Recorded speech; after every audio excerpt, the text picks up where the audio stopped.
নমস্কার ভক্তরা, আপনাদের সকলকে ফাল্গুন মাসের শুক্লপক্ষের পবিত্র আমলকি একাদশীর অসংখ্য শুভেচ্ছা ও অভিনন্দন। আজকের ভিডিওটি অত্যন্ত বিশেষ এবং জ্ঞানবর্ধক হতে চলেছে, বিশেষ করে সেই সকল মা এবং বোনেদের জন্য যারা প্রত্যেকটি একাদশী বিশেষভাবে পালন করেন। আজ আমরা আলোচনা করব আমলকি একাদশীর সম্পর্কে।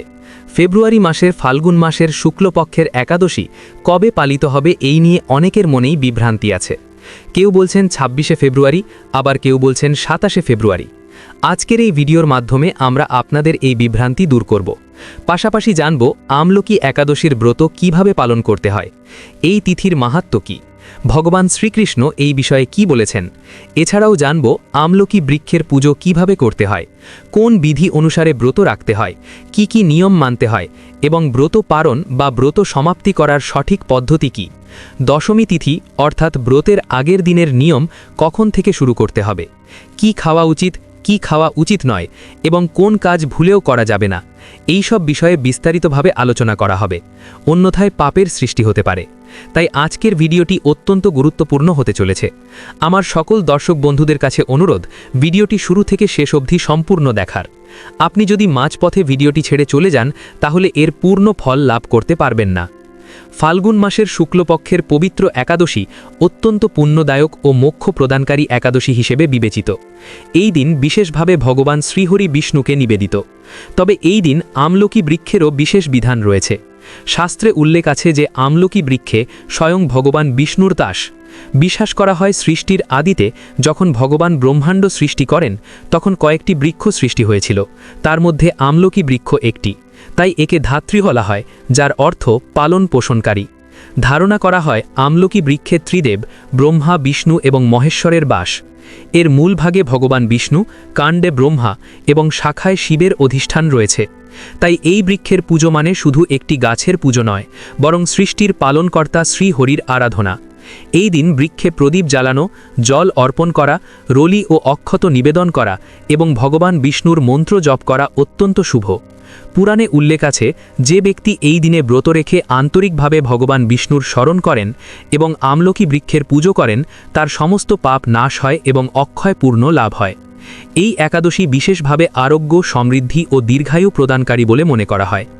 আমলকি নিজেই ঔষধি গুণে পরিপূর্ণ, তাই ধর্মীয় ও স্বাস্থ্য উভয় দৃষ্টিকোণ থেকেই এটি অত্যন্ত উপকারী। আমলকি একাদশী আমাদের শিক্ষা দেয় যে ভক্তি শুধু মন্দিরে সীমাবদ্ধ নয়, প্রকৃতির সেবা ও সংরক্ষণও ঈশ্বরের উপাসনা। যারা এই দিনগুলোতে কথা শ্রবণ করেন, বিষ্ণু সহস্রনাম পাঠ করেন এবং ভক্তিভরে আমলকি বৃক্ষের পুজো করেন, তাদের জীবনে সুখ, শান্তি, ধন ধান্য এবং আধ্যাত্মিক উন্নতির পথ সুগম হয়। এবার জেনে নেওয়া যাক ২০২৬ সালের সঠিক তারিখ ও সময়। ২০২৬ সালে ফাল্গুন মাসের শুক্লাপক্ষের পবিত্র আমলকি একাদশী ২৭শে ফেব্রুয়ারি শুক্রবার পালিত হবে। একাদশী তিথি শুরু হবে ২৭শে ফেব্রুয়ারি রাত ১২:৩৩ এবং শেষ হবে একই দিন রাত 10:32। এই দিন ব্রহ্ম মুহূর্তে স্নান করে ভগবান বিষ্ণুর পুজো করুন এবং আমলকি বৃক্ষের বিধিপূর্বক আরাধনা করুন। বিশেষ শুভ সময় সকাল থেকে মধ্যাহ্ন পর্যন্ত। অভিষেক মুহূর্ত প্রায় দুপুর ১২টা থেকে ১২:২৫ মধ্যে, যা ভগবান কৃষ্ণের অভিষেক ও সংকল্পের জন্য অত্যন্ত শুভ। ব্রত পালন করা উচিত পরের দিন অর্থাৎ ২৮শে ফেব্রুয়ারি সকাল ৬:৪৭ থেকে প্রায় ৯টার মধ্যে। সেই সময় ভগবানের স্মরণ করে নিয়ম মেনে ব্রত ভঙ্গ করুন। এই একাদশীতে উপবাস, বিষ্ণু সহস্রনাম পাঠ, তুলসী অর্পণ এবং আমলকি পুজো করলে পাপ ক্ষয়, রোগ মুক্তি ও ধন সম্পত্তি লাভ হয়। শাস্ত্রে বলা হয়েছে, শুভ মুহূর্তে করা পুজো পাঠ কখনো বিফলে যায় না, এটি সর্বদা কল্যাণ ও লাভ প্রদান করে। তাই আপনারা যে কোনো পুজো পাঠ আমাদের জানানো শুভ মুহূর্ত অনুসারে করুন, তবেই পূর্ণ ফল লাভ হবে। এই একাদশীতে পিতৃতর্পণ অবশ্যই করা উচিত। যদিও প্রত্যেকটি একাদশীতেই পিতৃতর্পণ অত্যন্ত গুরুত্বপূর্ণ, তবে ফাল্গুন মাসে তিল মিশ্রিত জল দিয়ে তর্পণ করলে পিতৃপুরুষরা অধিক তৃপ্তি লাভ করে। পরবর্তীতে আমি জানাবো কিভাবে সঠিকভাবে তর্পণ করতে হবে। এবার ভক্তবৃন্দ জেনে নেওয়া যাক এই একাদশীর পূজা পদ্ধতির সম্পর্ক।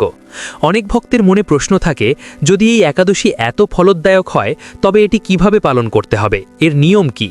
শাস্ত্র অনুসারে একাদশীর আগের দিন অর্থাৎ দশমী তিথি থেকেই ব্রতের নিয়ম গ্রহণ করতে হয়। দশমী তিথির নিয়ম অনুসারে ব্রতের একদিন আগে থেকেই মাংস মদ্যপান সম্পূর্ণরূপে ত্যাগ করতে হবে। অনেকেই একাদশীর ব্রত পালন করেন কিন্তু মাংস মদ্যপান চালিয়ে যান। এভাবে ব্রত পালন করলে হবে না। একদিন আগে থেকেই এগুলি পরিত্যাগ করতে হবে। দশমী তিথিতে রসুন, পেঁয়াজ ইত্যাদি তামসিক খাদ্য বর্জনীয়। একাদশীর ব্রত পালনকারীকে ব্রহ্মচর্য গ্রহণ করতে বলা হয়েছে, কারণ শাস্ত্রে উল্লেখ আছে একাদশী ও দ্বাদশী তিথিতে চুল ধোয়া নিষিদ্ধ। তাই দশমীতে চুল ধুয়ে ব্রহ্মচর্য গ্রহণ করা উচিত এবং পারণ পর্যন্ত ব্রহ্মচর্য পালন করতে হবে। শরীর ও মনের পবিত্রতা রক্ষা করা অত্যন্ত প্রয়োজনীয়। দশমী তিথি থেকেই মধু ব্যবহার বর্জনীয়। তাই একাদশীতে যদি পঞ্চামৃত প্রস্তুত করেন তাতে মধু ব্যবহার করবেন না, দ্বাদশীতেও নয়। একাদশীতে চাল বা ভাত জাতীয় কোনো জিনিস খাওয়া যায় না, এটি সকলেই জানেন। এছাড়া লাল মুসুর ডাল দশমী তিথি থেকেই ত্যাগ করা উচিত। দশমী তিথিতে একবারই আহার করার বিধান রয়েছে, দিনের বেলায়। রাত্রিতে অন্ন গ্রহণ করা উচিত নয়। তবে বর্তমান সময়ে অনেকের শারীরিক সমস্যা বা ওষুধ সেবনের প্রয়োজন থাকতে পারে। যাদের পক্ষে কঠোর নিয়ম পালন করা সম্ভব নয় তারা স্বাস্থ্যের কথা বিবেচনা করে নিয়ম মানবেন। স্বাস্থ্য নষ্ট করে ব্রত করা উচিত নয়। রাতে শোবার আগে ভালোভাবে ব্রাশ করা উচিত, যাতে মুখে অন্নের কণা না থাকে। একাদশীর দিন সূর্যোদয়ের আগে জেগে উঠতে হবে। ফাল্গুন শুক্লা একাদশীতে গঙ্গা স্নান, যমুনা স্নান ও ত্রিবেণী স্নানের বিশেষ মাহাত্ম্য রয়েছে। যারা বাইরে যেতে পারবেন না তারা ঘরেই গঙ্গাজল মিশিয়ে স্নান করতে পারেন। স্নানের জলে আগে অল্প গঙ্গাজল মিশিয়ে নিন, তারপর বিশুদ্ধ জল নিন। সম্ভব হলে তাতে কালো তিল দিন। এইভাবে স্নান করা অত্যন্ত কল্যাণকর। স্নান সূর্যোদয়ের আগে করা উত্তম। এর দুটি উপকারিতা রয়েছে। প্রথমত, এটি ফাল্গুন মাসের একাদশী হওয়ায় ফাল্গুন মাসে স্নানের ফল প্রদান করে। শাস্ত্রে বর্ণিত আছে, যদি কেউ ফাল্গুন মাসে 3 দিন পবিত্র স্নান করেন তবে তিনি পাপমুক্ত হন। তাই 3 বা 5 দিন ব্রহ্ম মুহূর্তে স্নান করলে ফাল্গুন মাসে স্নানের পূর্ণ ফল লাভ করা যায়। এভাবে আপনি পুণ্য লাভ করতে পারেন। এমন শুভ সুযোগ কখনো হাতছাড়া করা উচিত নয়। তাই চেষ্টা করবেন যেন এই দিনে সূর্য ওঠার আগে অথবা সূর্যোদয়ের সময় স্নান সম্পন্ন করতে। স্নান শেষে পবিত্র বস্ত্র পরিধান করুন। তারপর একাদশীর ব্রতকথা শ্রবণ করুন। যদি সম্পূর্ণ শুনতে না পারেন যতটা সম্ভব শুনুন। এরপর প্রথমে ভগবান নারায়ণের পুজো করুন। তারপর একত্রে বসে একাদশীর ব্রতকথা ও মাহাত্ম্য মনোযোগ সহকারে শুনুন। একাদশীর দিন সূর্যোদয়ের আগে শয্যা ত্যাগ করে স্নান করে সূচি বস্ত্র পরিধান করতে হবে। এই একাদশীতে আমলকি বৃক্ষের পুজো করার বিধান রয়েছে। অনেক স্থানে আমলকি বৃক্ষের নিচে বসেই পুজো করা হয়। যদি আমলকি গাছ উপস্থিত না থাকে তবে একাদশীর আগের দিন একটি আমলকি ডাল এনে টবে রোপণ করে তার পুজো করতে পারেন। আপনার বাড়িতে যেখানে নিয়মিত ভগবানের আসন বা চৌকি স্থাপন করা হয় সেখানে পুজো করতে পারেন। যদি মন্দিরে ভগবান পূর্ব থেকে প্রতিষ্ঠিত থাকে তবে সেখানেই পুজো করুন। একটি চৌকি স্থাপন করে তার উপর হলুদ বা লাল বস্ত্র বিছিয়ে দিন। পূজার জন্য প্রয়োজনীয় সামগ্রী: ভগবান নারায়ণ বা বিষ্ণুর একটি ছবি বা মূর্তি, একটি চৌকি, হলুদ বা লাল বস্ত্র, রলি ও মলি অর্থাৎ পবিত্র সুতা, পানের পাতা 2টি, একটি একাদশীর দিন একটি পারণের দিন, 2টি সুপারি, লবঙ্গ ও এলাচ অন্তত 5 বা 7টি, ধূপ ও দীপ 2 দিন জ্বলবে। ইচ্ছে করলে একাদশীর দিন থেকে অখণ্ড প্রদীপ জ্বালিয়ে পরের দিন পারণ পর্যন্ত রাখতে পারেন, অথবা 2 দিন আলাদা আলাদাভাবে প্রদীপ জ্বালাতে পারেন। নৈবেদ্য হিসেবে তেলযুক্ত কোনো মিষ্টি থাকলে উত্তম, না থাকলে পেয়ারা অর্পণ করতে পারেন। এই সময় পেয়ারার মৌসুম। বিকল্প হিসেবে মিশ্রি বা বাতাসা নিবেদন করতে পারেন। আতর অর্থাৎ সুগন্ধি, একটি তামা বা পিতলের লোটো, দৈনন্দিন পূজার লোটো ব্যবহার করতে পারেন। যা বাড়িতে আছে তা ব্যবহার করুন, আর যা নেই তা সংগ্রহ করে নিন।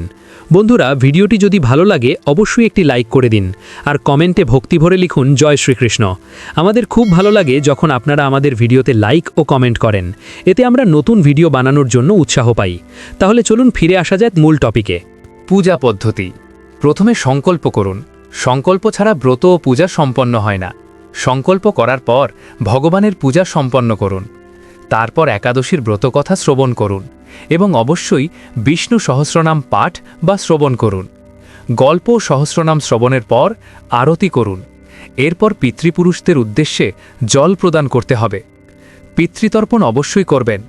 পিতৃতর্পণের সহজ পদ্ধতি পূর্বে বহুবার বলা হয়েছে। সংক্ষেপে বলি, ভগবদ্গীতার 7ম অধ্যায় শ্রবণ করতে করতে পিতৃতর্পণ করুন।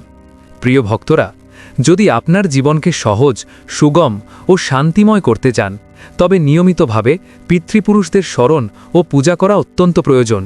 পিতৃতর্পণ, জলতর্পণ ইত্যাদি নিয়মিত করলে জীবনের অনেক বাধা বিপত্তি দূর হয়। একাদশীতে পিতৃতর্পণের সহজ পদ্ধতি। একাদশীর দিনে একটি তামা বা পিতলের লোটো নিন। প্রথমে তাতে অল্প গঙ্গা জল দিন, তারপর তাতে বিশুদ্ধ জল ভরুন। সম্ভব হলে কিছু কালো তিল দিন এবং একটি সাদা ফুল অর্পণ করুন। এরপর একটি আসন পেতে দক্ষিণ দিকে মুখ করে বসুন। লোটোটি সামনে রাখুন। এরপর ভগবদ্গীতার 7ম অধ্যায় মনোযোগ দিয়ে শ্রবণ করুন। শ্রবণ শেষে তার পুণ্যফল পিতৃপুরুষদের উদ্দেশ্যে অর্পণ করুন। 2 হাতে লোটো তুলে ভগবান নারায়ণের ধ্যান করে সংকল্প করুন, হে প্রভু, আমি গীতার 7ম অধ্যায় শ্রবণ করেছি। এর যে পুণ্যফল তা আমি আমার পিতৃপুরুষদের অর্পণ করছি। তারা যেন এই পুণ্য গ্রহণ করেন ও তৃপ্ত হন। আপনি চাইলে নির্দিষ্ট কোনো পূর্বপুরুষদের নাম স্মরণ করে অর্পণ করতে পারেন, অথবা সর্বে পিতৃ বলে সকল অজ্ঞাত ও পরিচিত পিতৃপুরুষদের উদ্দেশ্যে পুণ্যফল অর্পণ করতে পারেন।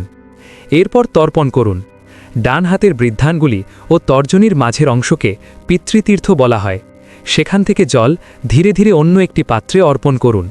মুখ দক্ষিণ দিকে থাকবে এবং জলধারা দক্ষিণমুখী হবে। মন্ত্র উচ্চারণ করুন, ওম সর্বপিতৃদেবতায় ভো নমঃ সাহা। পিতৃপুরুষদের নাম বা সম্পর্ক স্মরণ করে বলুন, হে আমার পিতৃগণ, এই জলতর্পণ গ্রহণ করুন। এই তর্পণ অবশ্যই করবেন। তদুপরি এই জল পিপুল গাছে অর্পণ করুন। যদি রবিবার হয় তবে অন্য কোনো বৃক্ষেও অর্পণ করা যেতে পারে। আমলকি একাদশীতে আমলকি বৃক্ষের পূজা। এই পবিত্র দিনে আমলকি বৃক্ষের পূজা অত্যন্ত শ্রদ্ধা ও বিধি মেনে করা হয়, কারণ শাস্ত্রে এটিকে ভগবান বিষ্ণুর রূপ বলা হয়েছে। সকালে স্নান করে সূচি বস্ত্র পরিধান করুন। তারপর আমলকি গাছের কাছে গিয়ে জল বা গঙ্গাজল অর্পণ করুন। রলি, অক্ষত, হলুদ ও ফুল নিবেদন করুন। গাছের নিকটে ঘিয়ের প্রদীপ জ্বালান। এরপর ওম নমো ভগবতে বাসুদেবায় মন্ত্র জপ করুন এবং ভগবান শ্রী হরির কাছে পরিবারের সুখ, শান্তি, আরোগ্য ও সমৃদ্ধির জন্য প্রার্থনা করুন। গাছের অন্তত 3 বার বা 7 বার প্রদক্ষিণ করুন। সম্ভব হলে সেখানে বসে বিষ্ণু কথা বা বিষ্ণু সহস্রনাম পাঠ করুন। এই পূজা কেবল একটি বৃক্ষের পূজা নয়, বরং প্রকৃতিতে বিরাজমান শ্রীহরির আরাধনা, যা জীবনে পূর্ণ স্বাস্থ্য ও আধ্যাত্মিক উন্নতি দান করে। এরপর সারাদিন নিয়ম অনুযায়ী সময় অতিবাহিত করুন। শান্ত চিত্তে থাকুন, কারোর প্রতি বৈরভাব পোষণ করবেন না, কাউকে কষ্ট দেবেন না, অশুভ বাক্য ব্যবহার করবেন না। সন্ধেবেলায় কীর্তন করা উত্তম। বাড়ির আশেপাশে কীর্তন হলে সেখানে অংশগ্রহণ করুন, অথবা ভজন কীর্তন শ্রবণ করুন। এরপর ফলাহার করতে পারেন। একাদশীর ব্রতে ফলাহার হিসেবে মূলত ফলই গ্রহণ করা উচিত। যদিও বর্তমানে অনেকে কুট্টু সিঙ্গারা ইত্যাদি গ্রহণ করেন, তবু সম্ভব হলে সরল ফলাহারই গ্রহণ করুন। ভক্তবৃন্দ, একাদশী ব্রতের পালন অবশ্যই দ্বাদশী তিথিতে নিয়ম মেনে ও সাত্ত্বিক ভাব নিয়ে করতে হবে। পালনের সময় প্রথমে ভগবান বিষ্ণুকে জল অর্পণ করে তুলসী পাতা নিবেদন করুন। এরপর নিজে তুলসীযুক্ত জল গ্রহণ করে ব্রত ভঙ্গ করুন। পালনের দিন সাধারণ ও সাত্ত্বিক আহার গ্রহণ করা উচিত, যেমন খিচুড়ি, মুগ ডাল, ভাত, রুটি, সবজি বা হালকা নিরামিষ খাবার। পালনের দিনে রসুন, পেঁয়াজ, আমিষ, মদ্যপান, তামসিক ও অতিরিক্ত মশলাযুক্ত খাবার সম্পূর্ণরূপে বর্জনীয়। প্রথমে মিষ্টি বা ফল গ্রহণ করতে পারেন, তারপর হালকা আহার নিন। খেয়াল রাখবেন, নির্ধারিত সময়ের মধ্যেই পালন করতে হবে। ক্রোধ, অসত্য, অপবিত্র আচরণ থেকে বিরত থাকতে হবে, কারণ কেবল উপবাস নয়, শুদ্ধ আচরণের মাধ্যমেই একাদশী ব্রত পূর্ণ ফল প্রদান করে। তাই সম্ভব হলে ফল ও দুধের মাধ্যমে ব্রত পালন করাই শ্রেয়। শাস্ত্রে বলা হয়েছে, একাদশীর ব্রতে আপনি যতবার আহার গ্রহণ করবেন সেই অনুযায়ী পুণ্য কমে যায়। অনেকেই সকালে পূজা করে ফল খান, তারপর জুস পান করেন, আবার সন্ধ্যায় আটা দিয়ে তৈরি কিছু খাবার খান।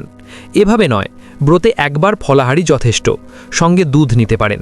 তবে যারা নির্জলা করতে চান তারা নির্জলা ব্রত পালন করতে পারেন। এই ব্রত সজলা ও নির্জলা উভয়ভাবেই করা যায়। রাত্রি জাগরণ অত্যন্ত গুরুত্বপূর্ণ, তবে জাগরণ মানে টিভি দেখে রাত জাগা নয়। ভগবানের স্তোত্র পাঠ বা নাম সংকীর্তন করতে করতে জাগরণ করা উচিত। অন্তত রাত 2টো পর্যন্ত জাগরণ করলে তা কল্যাণকর। পরের দিন পারণের জন্য সূর্যোদয়ের আগে ঘুম থেকে উঠুন, স্নান করে শুদ্ধ বস্ত্র পরিধান করুন এবং বিধি অনুসারে পূজা করুন।